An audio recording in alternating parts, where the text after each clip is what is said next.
Het is een prachtig en een heel uniek gebied hier in het natuurgebied van Oude Venen. Het gebied zelf is natuurlijk een leegveenmoeras, maar we zitten hier op het Zwart, de Oude Dwingers dat het neemt wordt. En dat gebied lijkt eigenlijk volle heuger. Het is echt een uniek stukje natuur. Ja. En vooral het rijstgebied wat hier is, de rijst, dat maakt het echt uniek. Je hoort het nou ook om je heen met alle vogels die fluitje. En omdat er geen mensen komen maaien.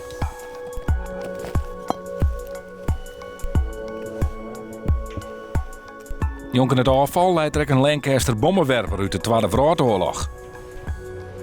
Dit hier wordt begonnen met de berging. Het taarstelsel wordt hier op 4 september 1942 del. Eén bemanningslid wordt nog vermist. De hoop is dat het lichaam hier gevonden wordt. Als dat weer klaar is, gaat de oude dwinger op slot en krijgt de natuur rest.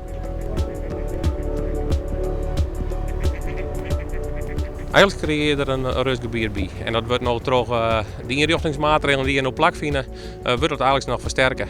De contouren staat de provincie het Maïus in goede gearwerking, maar de gemeente Ljouwert besprutsen is dat er eigenlijk zo'n randen van het gebied eigenlijk nog een soort barrière komt.